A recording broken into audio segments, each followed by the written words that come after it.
YTBC, what's the deal? So this fight will be happening here in, a few hours time. Chris ALGIERI versus Errol Spence. Should be a very good, interesting fight. I was reading a few articles on boxingscene.com. I will leave them in the description box, and you can read them if you haven't already. But just John David Jackson was giving his opinion about Errol Spence. Every time I see John David Jackson, I know he's more known as Kovalev's trainer to a lot of fans now, but he was a good fighter back in his day. That Jorge Castro fight, that first one, just every time I see John David Jackson, I think of that fight. It was a fight of the year, 1994, a fight that he was winning. He had cut Castro up, giving him the business, really.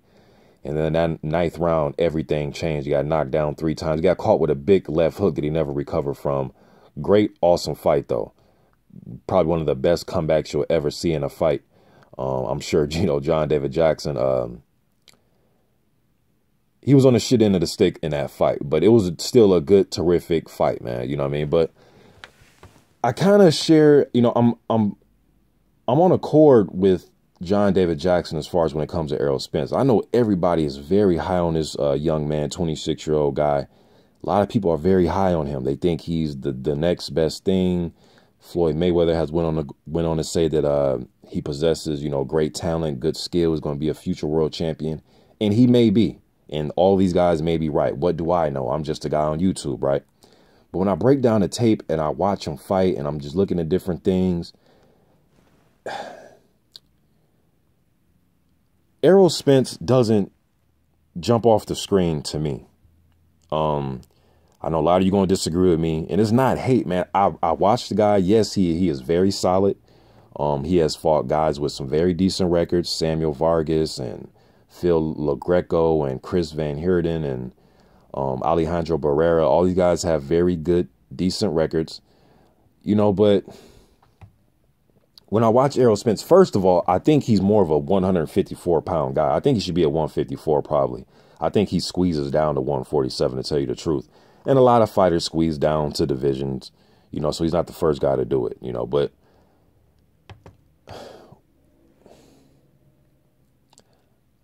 I just don't see what everybody else sees when I watch Errol Spence. I don't think he's much better than Kell Brook or much better than Keith Thurman or even Sean Porter.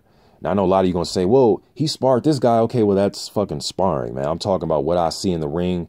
He gets hit, what was the kid's name? Barrera. I seen Barrera tag him a few times. And good thing, Spence was able to take the punches, but he was getting hit pretty cleanly. Even when he backs up, man, he backs up.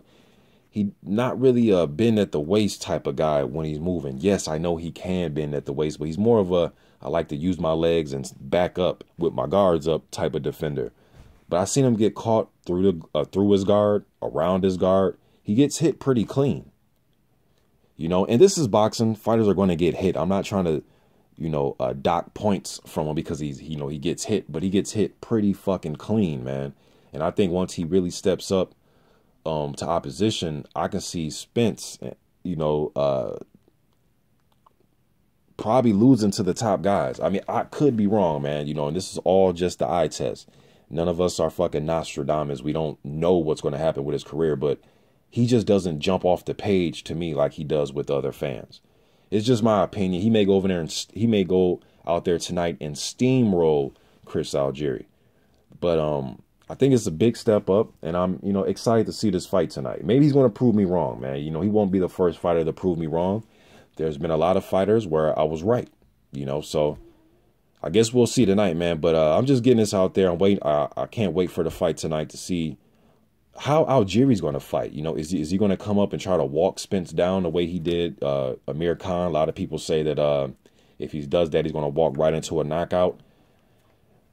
I don't know, man. I guess we'll see. Now, I did my prediction video and I picked Errol Spence to win, so I'm picking him to win, but it's not the point where it's like, he's a talent that just jumps off the page to me. He just doesn't, so just my opinion. So I'm not the only person that thinks this. Obviously John David Jackson has to watch tape and he's looking at the pros and cons of Spence, and he says himself that he sees a lot of holes offensively from Spence.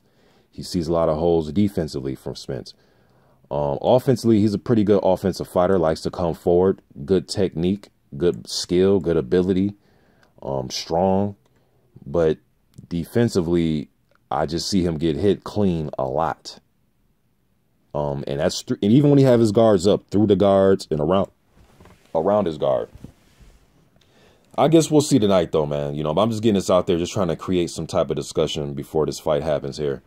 But you guys tell me what you think. I know some of you guys are going to think I'm tripping, and, you know, I'm picking him to win tonight, but he doesn't jump off the screen to me, you know, so just getting it out there. YTBC, I'm out.